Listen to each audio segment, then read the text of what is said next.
Started. Welcome everyone to the McGill UofT Wellbeing Seminar series. If you're joining us for the first time, welcome. For coming back, thank you for joining us again. It's traditional, common in Canada to start off seminars with land acknowledgement, so we'll begin there.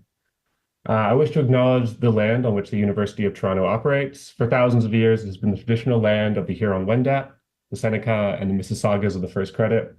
Today, this meeting place is still the home to many Indigenous people from across Turtle Island, and we are grateful to have the opportunity to work on this land. For this season of the McGill UofT Wellbeing Research Seminar, we're hosting a collection of 3-month mini-series, each exploring active topics of research in the discipline. So in the first 2 months, of which this is one of, we will be having speakers join us and present a perspective on our current topic. And then in the 3rd month, we will invite them back along with other panelists potentially and have a dialogue about where we are and understanding of this current topic, where are the disagreements, if any, and what research would we need to see in order to build a consensus. The mini-series we are currently part of is one on the Easterlin Paradox, one of the most well-known sort of findings and questions in the field. Last month, we were lucky to have Kelsey O'Connor share his recent work with Richard Easterlin, finding evidence for this paradox in recent data. And today, we're going to be joined by Professor Claudia Senik, sharing a different perspective on the paradox. On December 3rd, next month, they will return and be joined by other panelists, including Francesco Saracino, for a discussion on what we now know about the Easterlin Paradox. But today, we are going to start from hearing from Claudia, which I'm very excited about. And Christopher Barrington-Leigh will introduce her. Take it away, Chris. Thanks, Anthony. Well, Professor Claudia Senik is a distinguished economist at the Paris School of Economics and Sorbonne University, and she's been honored with membership in the Institut Universitaire de France. Her research falls into several themes, one of which is happiness and well-being. Claudia has a very long publication record on the topic of income comparisons, as well as the question of economic growth and well-being, which makes her a leading expert on the topic of our mini-series. I suspect she'll be focusing on fairly recent work today, but as you know, we'll have her back and benefit from her broad perspective on the topic. I want to keep this short, but Claudia now leads the Centre pour la Recherche Économique et ses Applications, as well as the Observatoire du Bien-être within it. And the center has a mission to ensure an interface between the academic and policy worlds. I just wanted to mention that Claudia has had a strong role in that space, as well as also integrating across disciplines to some degree. And just to give you a last view of her breadth, a recent book that she has edited is called Un monde en guerre, quite unrelated to today's topic. Claudia, we're so very honored to have you with us. Please take it away. Thank you so much, Chris. So thank you for having me. I'm really glad, although it's unusual to be totally online like this, but okay. I want to say that this work deals with the Easterlin Paradox, and I would like to again pay tribute to Richard Easterlin for having opened up this field of research, for having created the ink bottle that has stimulated so many studies relating to the relationship between income and happiness, and particularly with regards to the adaptation process and income comparisons. And although I discussed the interpretation of Easterlin in this paper, we discussed with Alberto Prati, I would like this paper to be seen as one of the branches or a new fruit maybe of the tree that was planted by Richard Easterlin back in 1974. So this is a joint paper with Alberto Prati, and the question is it even possible to raise national happiness? So we're talking about happiness, and you all know here that we measure happiness using for instance, the Canfield scale, graduated scale from 0 to 10. And as you all know also, and Kelsey talked about that last week, one of the main puzzle of the happiness research, actually the main puzzle of happiness research, is the relationship with income over the long run. It's so-called the Easterlin Paradox. It's a paradox because over the long run, GDP growth does not seem to be accompanied by an increase in life satisfaction over the long run, which is a paradox because it goes against the doxa. We all expect that raising national income should raise national happiness. It's also a paradox because depending on the way you look at data, whether a cross-section, so a picture of a country or a picture of the world, or depending on whether you look at the dynamic relationship, the answer of the data will not be the same. In the cross-section, there is a very regular systematic correlation between income and happiness. And on the long run, this relationship disappears. You all know that. It's not only about income. Actually, we're not here particularly interested in the relationship between happiness and income. We're interested in the relationship, the dynamic relationship between happiness and anything that increased or improves over time, such as the Human Development Index, life expectancy, fall of child mortality at birth, democratic liberties, all these things that have increased, maybe together with GDP per capita over time, but which also seem not to be accompanied by an increase in happiness. So there is another Easterlin paradox, the second one, and Easterlin writes, we have another paradox to explain why people typically think that they were worse off in the past, although their reports on present happiness remains constant over time. So when people are asked to report how happy they are and how happy they were, they systematically tend to give a higher evaluation for the current life satisfaction than for the past. Although when you can follow the same people, you cannot see this in the data. So the way Easterlin interprets these two paradoxes is using with the same interpretation. The reason is that there is hedonic adaptation, hedonic treadmill, preference drift. The idea is that what matters for people's happiness is the difference between what they have and what they aspire to, the level of aspiration. But, as Easterlin writes, material aspirations increase commensurately with income, and as a result, one gets no nearer or farther away from the attainments of what material is good, and well-being is unchanged. So why do people report a lower level of happiness than what they said at that time?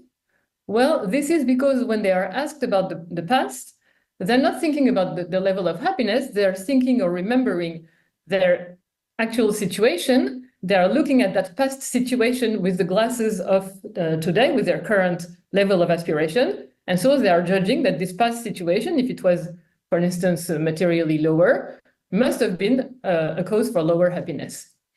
So people report. So in Easterlin's view, the level of life satisfaction that people report currently is the right one. The level of satisfaction that people report for the past, remembered satisfaction, is a mistake. It's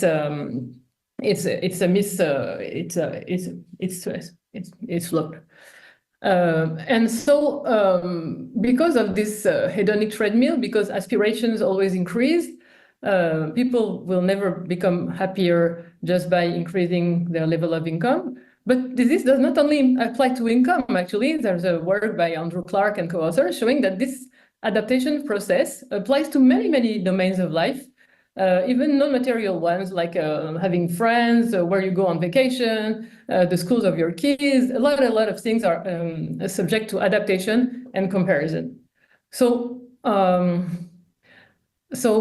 in this view, it's the question really is, this is why the title of the paper, is it even possible to raise national happiness? I mean, is it even possible to raise happiness if we adapt to everything?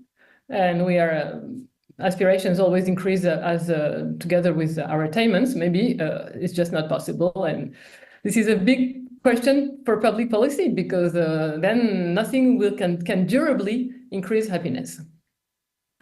Okay, so what we ask in this paper is, okay, but what can you expect from a bounded scale?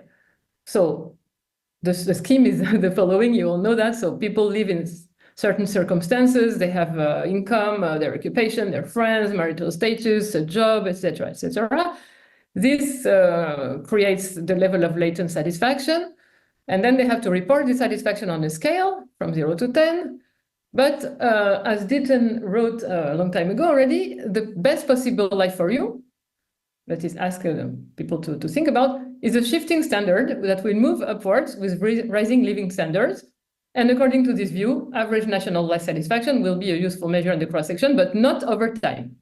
So the idea is that because over time, the world of possibilities that you imagine when you report your life satisfaction has changed, so the interpretation of the scale has changed, the level of the number that you will report has a different meaning. So somebody on this graph who was in a given situation and said, my level of satisfaction is 7, if the world of possibilities changes completely, I don't know, life expectancy is much longer now, there is no more war, or I don't know what, something happens. So the world of possibilities has here shifted upwards. For the same level of intrinsic, latent, hedonic satisfaction, this person will say, well, on this new world of possibilities, my step, I think I stand on the 5th step. Although latently, inherently, intrinsically, his life satisfaction will not have changed. I mean, this is an hypothesis, okay? So what we want to do here, what we want to do here is really just to depart these two interpretations of the data. There is the traditional Easterlin-based hedonic treadmill, according to which latent experience happiness is itself relative to a shifting benchmark. If the benchmark changes, latent happiness also changes. So this is, if we could measure latent happiness, I don't know, with this, some new technology, we could see that. The other interpretation that we are here trying to push as far as possible just to see what would happen in terms of understanding of the data is that there is rescaling. And when latent happiness increases for everybody, for instance, then the interpretation of the scale changes. And then a rise in a person's latent happiness may not be reflected on the scale just because the meaning of the steps have changed. So really the question here is, it's really profound and there is no way one can really answer. It's, of course, both phenomena are possible and are real. So on the one hand, you have intrinsic hedonic treadmill and relative satisfaction. On the other hand, you have a reporting constraint. So here, what we do in this paper, what I will do in this presentation, is to propose a solution to measure this rescaling using a new mix of data and showing what is then the new picture of the dynamic evolution of happiness and solve some happiness puzzles on the way. Again, I want to say that we are absolutely convinced that both hedonic treadmill and rescaling are happening. Okay, so what is the idea? Somebody reports their life satisfaction current and past, and there may be some rescaling. There are two types of possible rescaling. One is the shift in the scale. So the world of possibilities has increased. For instance, if you're thinking about income, just to simplify, maybe the minimum income has increased and the maximum income has increased too. So now on the scope, on the distribution of income, your position has to be declared in a different way. So the length of the scale would be the same, but it would just shift upward or downward. Or the scale could also stretch, meaning that the worst possible life for you would remain the same for the less wealthy or fortunate people, but the best possible life for you would become better, would increase. And so we can see that if there is a deformation of the scale in this way, the people will report a different level of life satisfaction on the new scale, even though maybe their latent life satisfaction or happiness has not changed. So on the stretch hypothesis, for instance, that person who was 7 on the new scale, she would report a 5. If she had to report a 7, her level of latent life satisfaction would have to have increased. Okay, so what can we do with this interpretation? The idea here is to use the self-reported current life satisfaction and past life satisfaction. So in the Cantril surveys, this question was introduced from the start. Where on the ladder would you say you stood 5 years ago? And in some other surveys, you can find the question, how satisfied with your life would you say you were last year? And so the idea is to compare what people said last time they were surveyed and what they say today about last time. So what they said 5 years ago and what they say today about 5 years ago, or what they said last year and what they say today about their last year's happiness.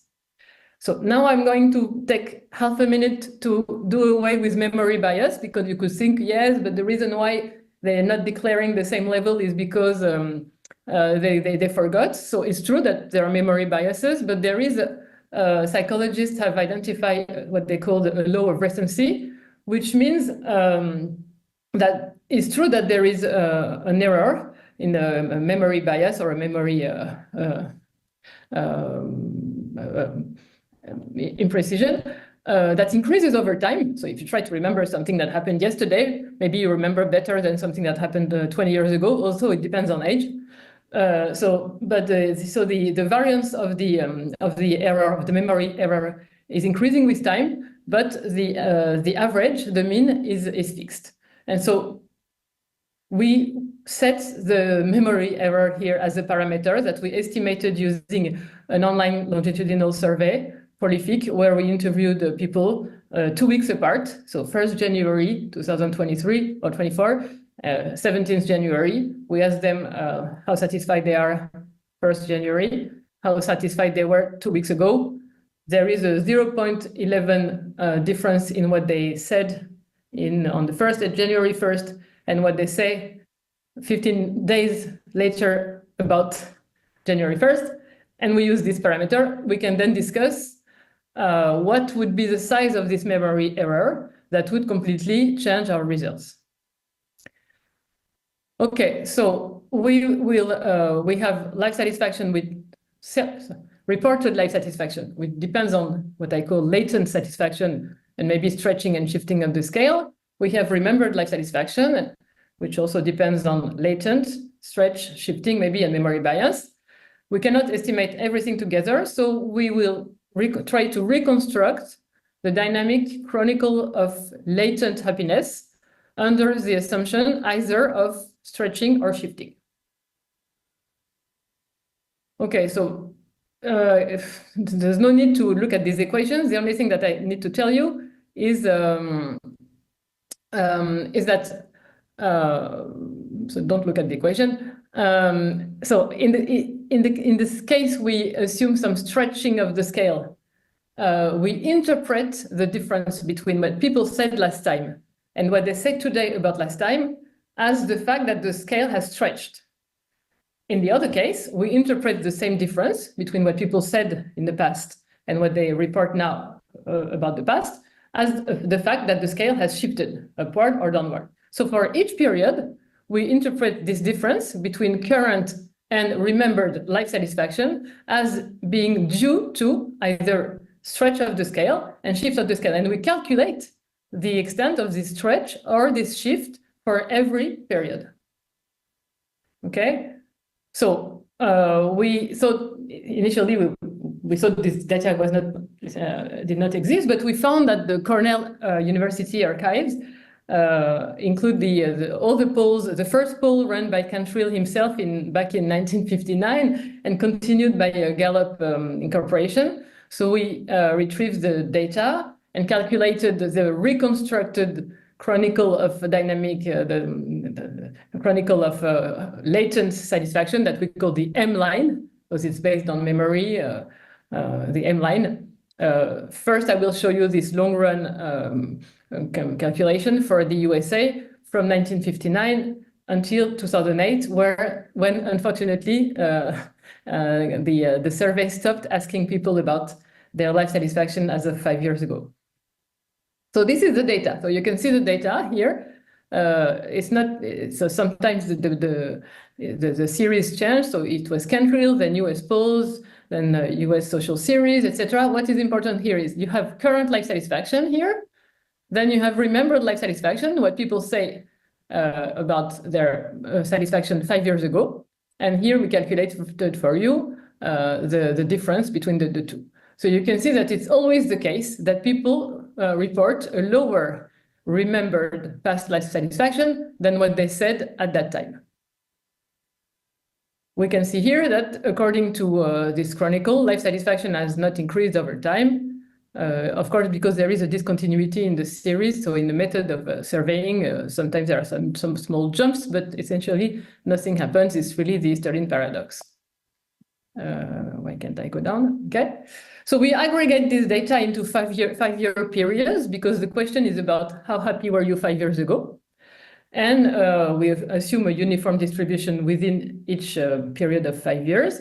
We obtain a 10-period data set. And for each period, T, we observed current life satisfaction, LST, and retrospective, remembered satisfaction for the previous period, 5 years ago, that we call RLS T-1. And we calculate our M-line, so head dynamic evolution of head latent satisfaction using this parameter of memory bias that I told you and can be changed. Okay, so what do we obtain? Here you have just the raw data. So life satisfaction in blue, GDP per capita here is a dotted line. So GDP per capita trebles over time, over the period. Life satisfaction in average remains constant, Easterlin paradox. This is augmented the Human Development Index here. It also increases, of course, less rapidly than GDP per capita because Human Development Index is a mix of income per capita, life expectancy, and education. So of course, life expectancy and education increase more slowly. And then we interpret for each period the difference between what people say, as I said at that time in a given year, and what they say 5 years later about that year. So this is the initial scale from 0 to 10. People report their life satisfaction. Then the next period is here, and we see the green line. This is remembered life satisfaction. The difference between the green line and the blue line is this difference between what they said and what they say now about the past. We interpret this difference as due to scale stretch. So we can see that the scale is stretching here. You see the length is longer, and we do this for each period. So we can see the scale stretching, and in the end, the scale has increased. If it was, we really interpret it, we don't want to say how much, what is the number for people's life satisfaction. We were interested in the dynamics. So exactly like for inflation or GDP, we start from an index here. We say if it was 1 in 1959, how much would it be in 2008?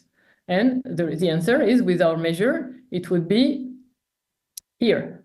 It would be almost 2.8. So the scale would have, if you could expand the scale over time, the scale that you would need to use, it would be initially from 0 to 10, and in the end of the period, it would be from 0 to 26. And the average life latent satisfaction of people would rises, according to this method, from 6 point something until 18. This is under the hypothesis of stretch. If we interpret the difference between what people said 5 years ago and what they say now about 5 years ago as the fact that the scale has shifted, not stretched, but shifted, then again, the M line, the red line that we reconstruct, is not increases also, not as much as under the stretch hypothesis, but we can see that if life satisfaction was 1 at the start of the period, it is now at 2 at the end of the period, and we can see that the scale has shifted here from initially it was from 0 to 10, and now it would be from about 5 to 14. Right. Okay, so this is a reconstruction of latent happiness in the USA over that period, according to these assumptions. Okay, but you could ask, okay, but is it always the case that people tend to remember the past a little more gloomy than it was? They always tend to underestimate their past life satisfaction. So it's just the result is just there by construction. It's an artifact, maybe. So to inquire, we try to think about a case where this could be otherwise, and we use the pandemic for this. The reason is that if you read the World Happiness Report, which is our precious source of information, you can read that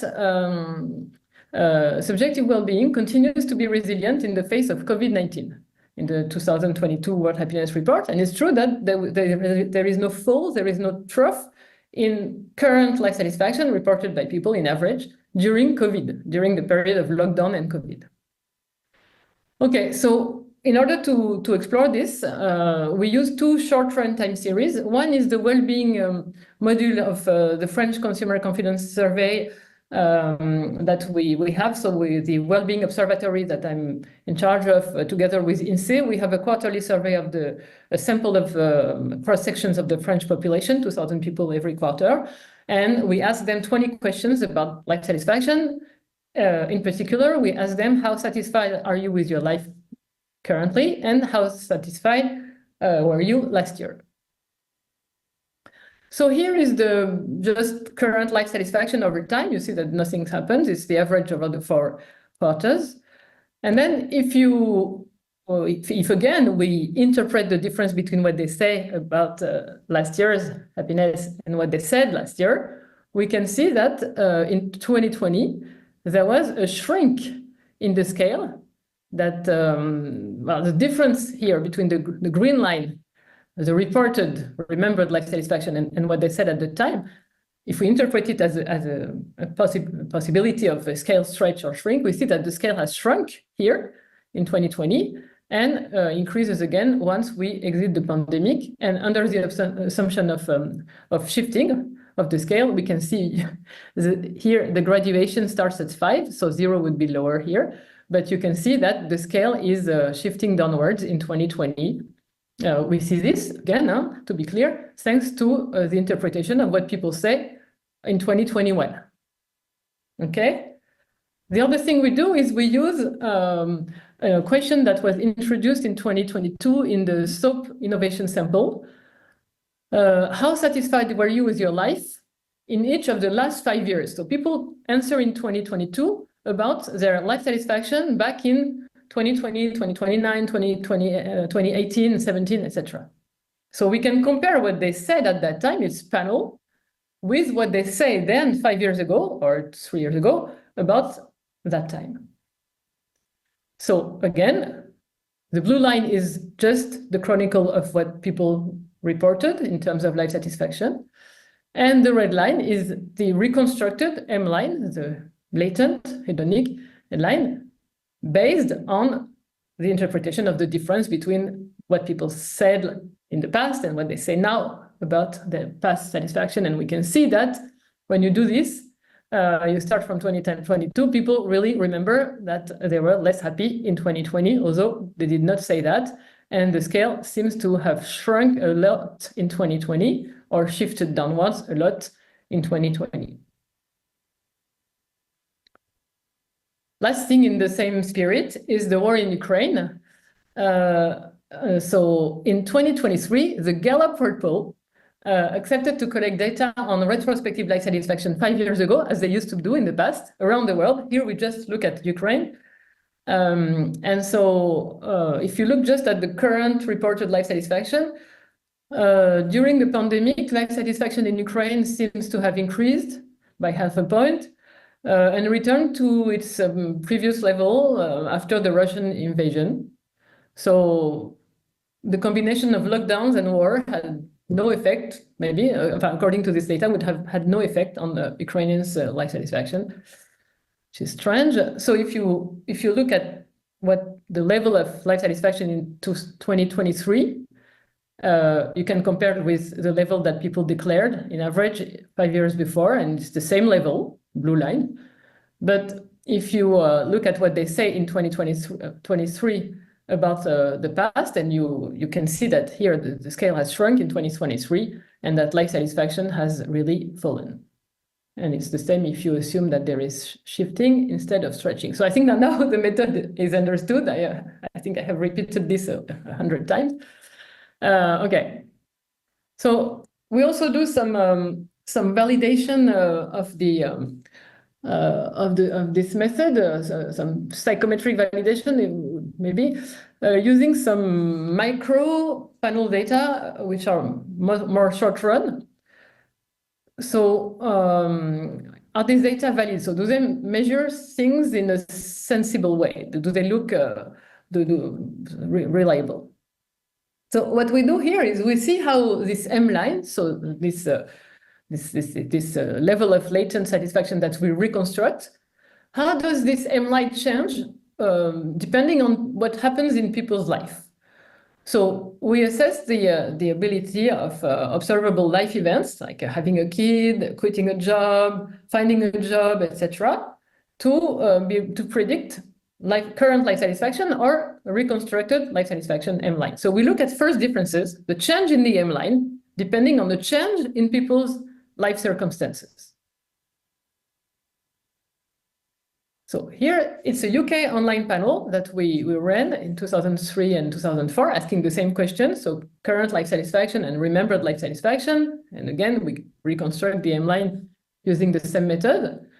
So here, this first column shows the variation in life satisfaction. So what a person said last year in 2023, and what she says in 2024.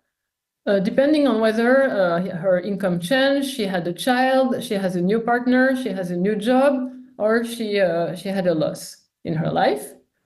And here is the same regression. So the first difference in the reconstructed M line for these 2 years over the same events. What we can see here, what I want to insist here in this table, is the fact that using the M line, the R square is really much higher. Here it's in blue. Than using life satisfaction. It's about 3 times higher. So it looks like the correlation, so the ability of the M line to capture what is happening in people's life is much larger. The other thing is this well-known socioeconomic panel, German socioeconomic panel. Actually, in the first years of the German socioeconomic panel, the question about past satisfaction last year, 1 year ago, was asked. So we can use these 3 years, 1985, 86, 87, to do the same exercise and look at the variation in life satisfaction or latent life satisfaction over the change in people's life and circumstances. So what is really striking for me in this table is the fact that, again, it seems that the M line, whether under the assumption of stretch or shift, seems to capture more of what's happening in people's life if you look at the R square. But here, what is striking is the coefficient on childbirth. This is another of the main puzzles of this literature, is the fact that the relationship between having children and happiness is really not there. It's all over the place. Sometimes it's positive, but usually it's not. Sometimes there is no correlation. Sometimes it's negative. I have even written myself some papers about that. So here, in these three years of the panel, the correlation between childbirth and life satisfaction would be negative. People would become less happy when they have kids because maybe it's stressful or whatever. But if you use our method with the M line, you can see that the correlation is positive. And this is completely, although this is short run, and the reason why we started this exercise in the first place was to address the Easterlin paradox or to enrich the interpretation. So it was about the long run. Here it's about the short run. But as some of you may know, when you have a child, the world of possibilities, the best possible life for you and the worst possible life for you is a totally different picture. So the way you report your level of satisfaction on the scale is probably due to a totally different interpretation of the scale from what you had in mind before you had children. So this is, for us, not surprising that if you take into account the rescaling phenomenon, you can obtain a positive coefficient for childbirth just because a 5 has not the same signification after childbirth than before. So that's how I would interpret these figures. Then for validation, I know I have to stop shortly.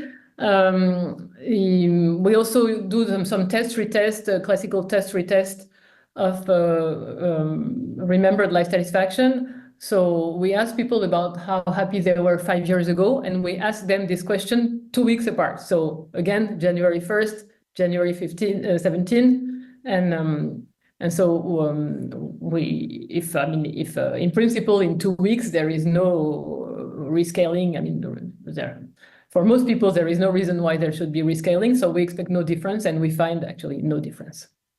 So this remembered life satisfaction seems to, and this method based on that, seems to have good reliability in terms of test-retest. And finally, to go, now we become sociologists, and instead of trying to infer what is happening in people's mind in terms of rescaling, we can ask them directly about rescaling, how they feel about possible rescaling. So we asked them on an online survey of the American sample. How has your idea of the best possible life for you changed in different aspects compared to 5 years ago? And we give them examples. For instance, maybe for you, the best possible life, the 10 on the scale, corresponded to a certain income. And maybe today the income would be higher, but it's just an example. So is your idea of the best possible life, the top step on the scale, higher or lower or the same than what you thought about that 5 years ago? And how about the worst possible life? How is your idea of the worst possible life? How has it changed compared to 5 years ago?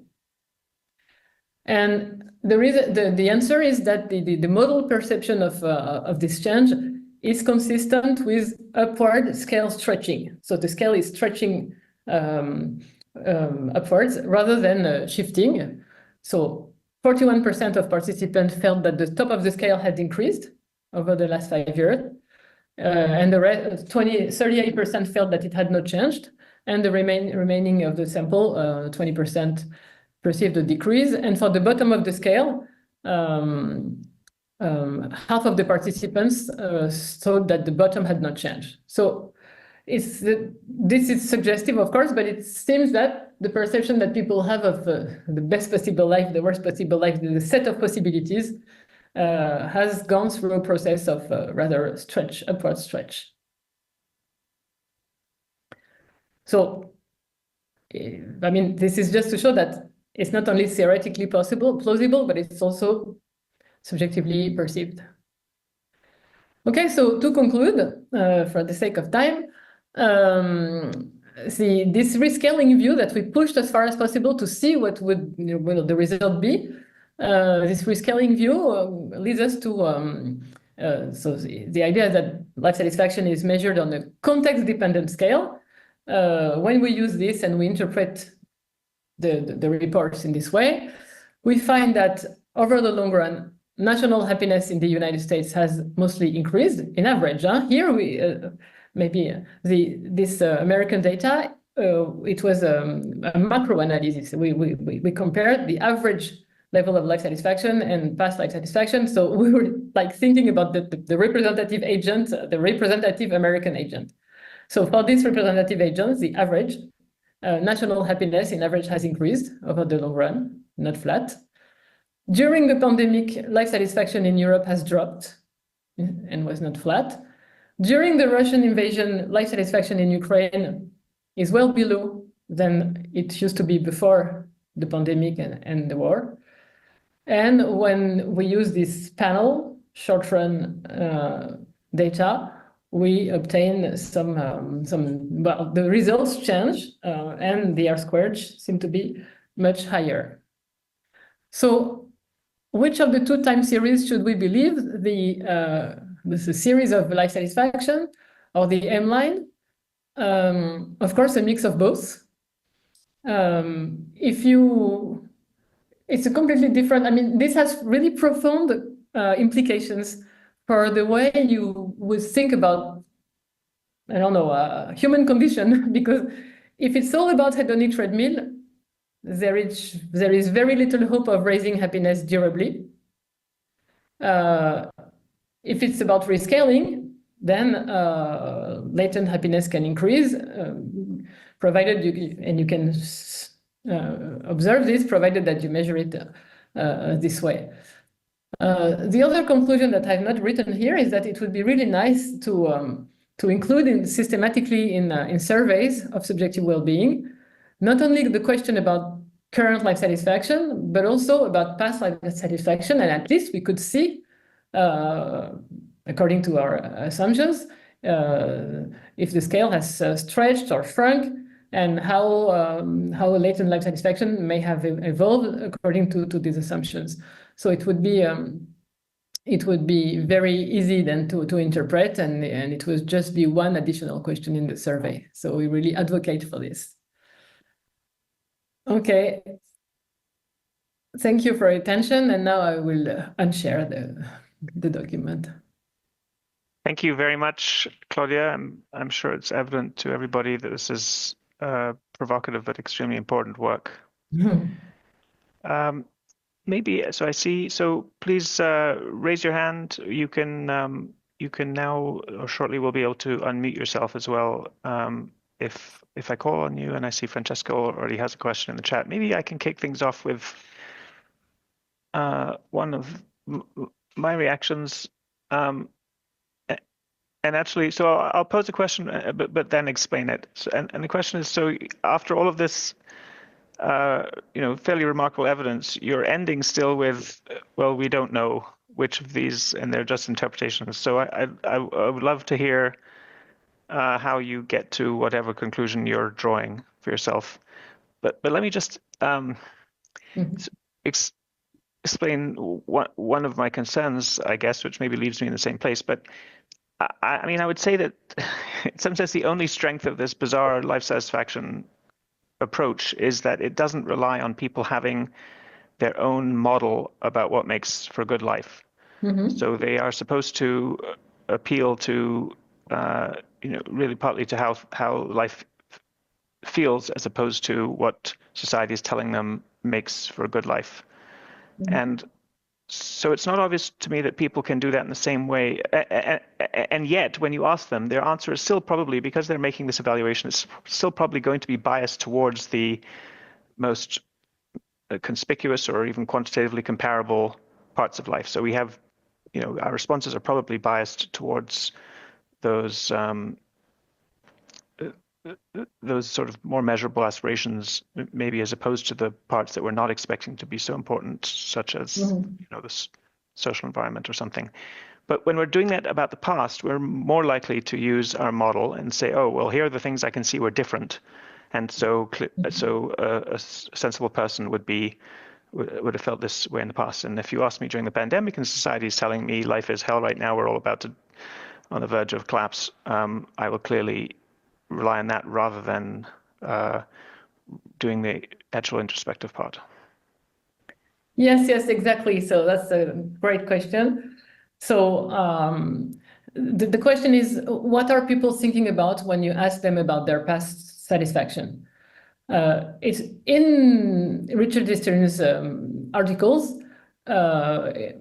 It appears that people are thinking exactly as you say about their life circumstances. They're not trying, or they're not remembering their satisfaction. They are remembering their circumstances, for instance, their income. And then they are influenced by the model, as you say, and they're tempted to think about, well, I was in that circumstances, I had that or that income, I must have been happy or I must have been unhappy. So here we assume that when people are asked about their happiness, they think about their happiness. So we credit people for being able to sense whether they are happier or less happy than in the past. We have another paper with Alberto, which is called Feeling Good is Feeling Better. This is really completely consistent with behavioral economics that says that really underlines that people are sensitive to variations. So you feel if you're happier or less happy, and maybe this is even what it means to be happy is, being happier, something I feel a little bit better. I've started doing this or that, and now I feel better. So we credit people for being able to think about their past happiness, or even not being able, but just to feel it spontaneously. Otherwise, you're right. Otherwise, it's just back to Easterlin. People think about their income, and if they got richer now, they wrongly estimate that they must have been less happy when they were poorer. This is not what we do. So my own opinion, well, I don't know. I mean, I was always struck and annoyed by this bounded scale. And I tend to be optimistic, so I tend to believe that it's possible to increase happiness. I tend to believe that in the world there is better and there is worse. And I'm not at all convinced, never, by the fact that everybody is as happy, you know, people who live here or there, people whose life expectancy is 35 years are just as happy as we are because they're just used to it. No, I think that we are more happy. But I don't claim that I can convince anybody. What we wanted to do here is just to pinpoint exactly the assumptions on which your ultimate opinion will rest. And I think it will never be possible to depart the two interpretations, and also that they are both right. Francesco, do you want to read your question out loud? Sure, thanks a lot. And thank you, Claudia, for your work and presentation. So my question is, I'm still trying to wrap my head around this M line and how it works. And so basically my question is, this rescaling, which can happen due to scale shifting or scale stretching, is homogeneous within a society and over time. So would women and men have the same amount of rescaling? And is this rescaling constant over time? Okay. Thank you. No, so constant over time, no. So we calculate the rescaling for each period. So we don't assume any constants. No. Men and women. So for the United States, we calculated the average because we don't have panel. We could do so quasi-panel. Actually, we did it, but we did not want to open that door in the paper. So, but we found that it was the same for men and women. But of course, when we have panel or when we have more data, we can also do it by income quintiles or things and see if life has improved for everybody. You're completely right. So there is probably heterogeneity. The answer to the question will depend on how much people have the same understanding of society and the same picture. So of the world of possibilities, the best possible life and the worst possible life. If people all watch the same media, you know, and are exposed to the same information, probably they will have the same understanding of the latter. If people live in separate worlds, then they may have different understandings of the latter, and so they will do rescaling in different ways. You're right. Sofia? Yeah.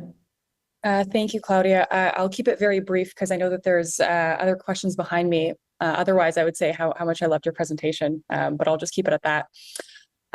My question is, to what extent is the data consistent with an alternative interpretation that it is not people's memory or recall biases, but it's the fact that perhaps the scale is not linear or cardinal. So initially, when I looked at the American data, I thought that, oh, maybe there's a ceiling effect happening. There's a larger gap between 8 to 10, and maybe that's why people's happiness is not increasing. But then when you showed the Ukraine data, I mean, their average life satisfaction is hovering about a 5. So maybe it's not that there's a ceiling effect. Perhaps it's that there's a gravity towards people's current level of well-being or life satisfaction.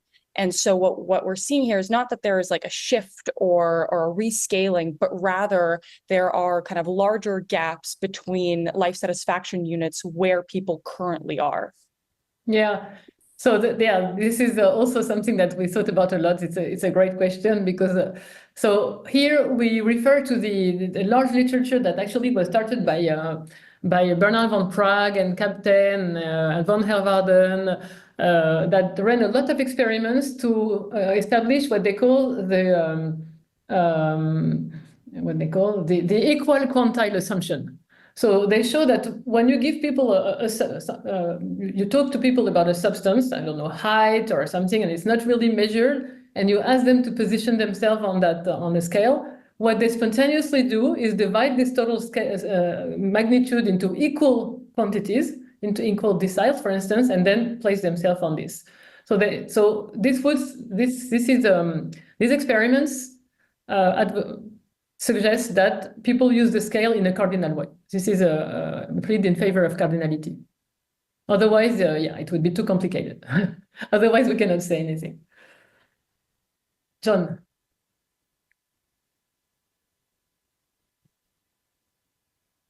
Was that me called? You called? Yes, it is. Hi.